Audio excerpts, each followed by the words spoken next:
चाहते हैं। तो मेरे नौजवान साथियों, आप लोग इसमें वर्तमान समय में देख रहे हैं कि क्या हो रहा है। दोस्तों, आप जानते हैं जो क्षेत्रीय पार्टियां हैं किसी एक जाति को मजबूत करने के लिए कार्य कर रही है, और एक राष्ट्रीय पार्टी है जो वर्तमान समय में सत्ता में है, वो किसी एक धर्म को मजबूत करने के लिए कार्य कर रही है, जो कि संविधान के विपरीत धारा में जा रही है। उसके खिलाफ बिगुल बजाने के लिए कांग्रेस के पक्ष में पुनः हम लोगों को खड़ा होना पड़ेगा, क्योंकि कांग्रेस पार्टी इस देश में एक ऐसी पार्टी है जो कि संपूर्ण विचारधारा के साथ, जो वाजिब विचारधारा है, जो धर्म है, जातियां हैं, सबका समावेश करके उनके अनुसार, संविधान के अनुसार उनको आगे बढ़ाने का कार्य करती है। इसीलिए मेरे नौजवान साथियों, जब कांग्रेस की सरकार रहती है तो आप लोग देखते हैं सर्वधर्म समभाव की भावना विकसित होती है, और किसी भी पार्टी में कोई व्यक्ति रहा हो, जब कांग्रेस पार्टी में आता है तो उस व्यक्ति की भी विचारधारा प्रत्येक विचारधाराओं के प्रति आस्था प्रकट करता है और सभी धर्मों का सम्मान करते हुए इस देश को आगे बढ़ाने के लिए इस राजनीति में अपना योगदान देता है। तो मेरे दोस्तों, आप लोगों से उम्मीद है कि वार्ड नंबर 5 से मुन्ना पेंटर की पत्नी शोभा देवी जी को जिताकर इस न्यायपालिका में, इस पालिका नगर निगम पालिका में भेजने का कार्य करेंगे। और मुझे उम्मीद है कि आपके विचारों पर, आपके कार्यों पर खरे उतरेंगे। इसलिए इनको आगे बढ़ाकर इनसे सवाल आप पूछ सकते हैं, आप जानते हैं, इसलिए इनको आगे बढ़ाइए। और जो हक और हुकूक की लड़ाई है, इस सभा के अध्यक्ष अशोक जी, उत्तर प्रदेश कांग्रेस कमेटी के सचिव रामकिशन पटेल जी, उत्तर प्रदेश पिछड़ा वर्ग के प्रदेश महासचिव अनिल कुशवाहा जी,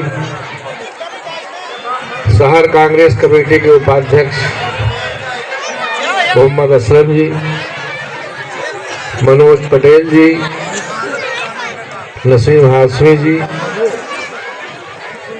अल्पसंख्यक के शहर अध्यक्ष अरशद अली अर्सी जी, जितेंद्र कटौला से आए जितेंद्र जी, तंजीम भाई, शहर कांग्रेस कमेटी के कोषाध्यक्ष अनूप सिंह जी, शहर कांग्रेस कमेटी के महासचिव प्रवीण सिंह भोले जी, राकेश पाठक जी, अजीत गौर जी,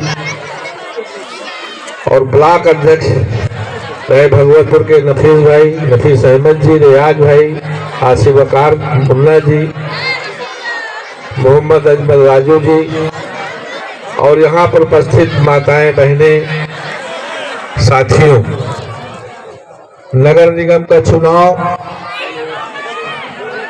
होना है।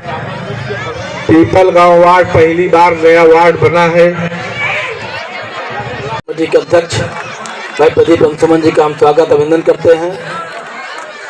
कोषाध्यक्ष अनूप जी, राकेश पाठक जी, विनय जी, और शहर कांग्रेस कमेटी के उपाध्यक्ष भाई मोहम्मद असलम जी, तमाम साथीगण, संदीप सरोज जी, जितेंद्र जी,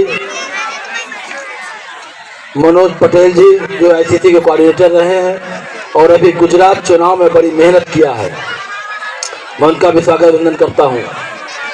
साथियों, बड़ी देर से आप लोग यहाँ बैठे हैं, बस सिर्फ मैं एक दो बातें कहना चाहूँगा जो कि कांग्रेस पार्टी के समय की बात है। जब कांग्रेस सत्ता में थी तो आप लोगों को हर चीज़ सस्ती मिलती थी, सस्ती दिखाई पड़ती थी, चाहे गैस रहा हो, चाहे राशन रहा हो, चाहे बिजली का बिल रहा हो, चाहे नहरों में पानी आता रहा हो, क्योंकि किसानी रही, यहाँ प्रधानी रहा है, प्रधान यहाँ हुआ करते थे।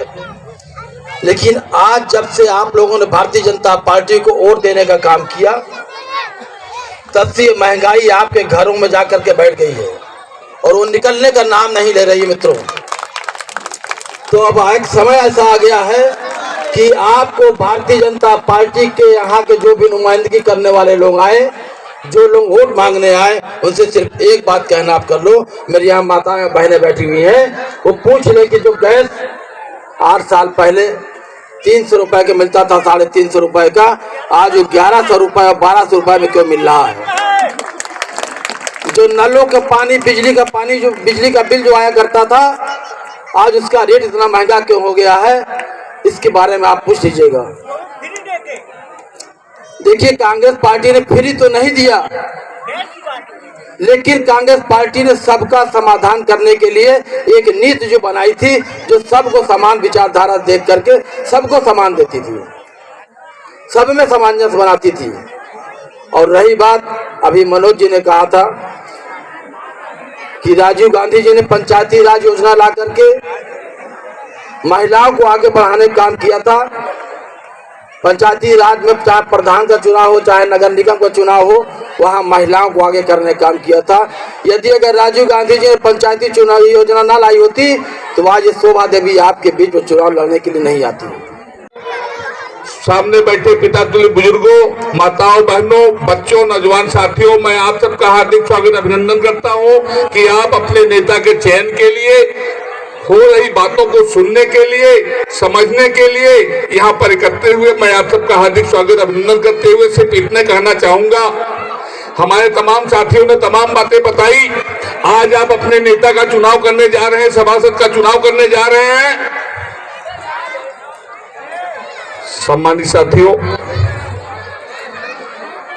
इंजीनियर अपने क्षेत्र में काम करता है, डॉक्टर अपने क्षेत्र में काम करता है, शिक्षक अपने क्षेत्र में काम करता है, लेकिन अगर नेता सच्चा होता है, नेता अच्छा होता है, वो सबके ऊपर वाच करता है। नेता सच्चा और अच्छा होता है तो सबके ऊपर वाच करता है। इसलिए मैं कहना चाहूंगा, आप अपने ऐसे नेता का चुनाव करें जो आपकी क्षेत्र की समस्याओं के समाधान के लिए आपका भाई, आपका बेटा, आपका दोस्त बनकर के काम करे।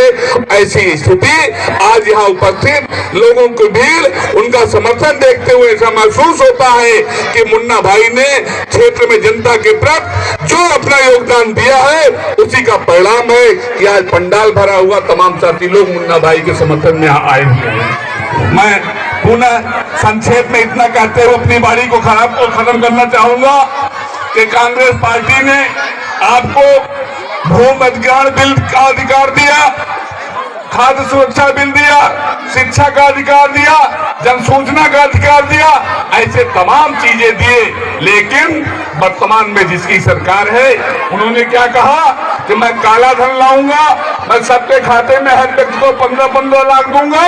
जिसको महंगाई नहीं दिखाई देती, जिसको बेरोजगारी दिखाई नहीं देती, जो झूठ बोलने में माहिर है, ऐसे नेता का चुनाव करेंगे तो क्या होगा?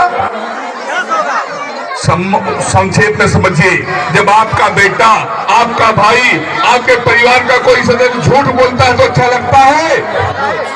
जब अपनों का झूठ खराब लगता है तो जो देश की जिम्मेदार कुर्सी पर बैठ करके झूठ बोलता है तो आपके साथ ही नहीं पूरे देश का नुकसान कर रहा है। तो ऐसे धोखेबाजों से, ऐसे बेईमानों से स्वयं बचिए, देश को बचाइए। इसके लिए कांग्रेस का साथ दीजिए। यहाँ पर कांग्रेस की प्रत्याशी जो भी हो उसका साथ दीजिए। मुन्ना पेंडर की पत्नी शोभा देवी जी चुनाव लड़ती हैं, आप उनका सहयोग करिए, उनको चुनाव जिताइए और अपनी समस्याओं के समाधान के लिए एक अच्छे नेता का चुनाव करके एक बढ़िया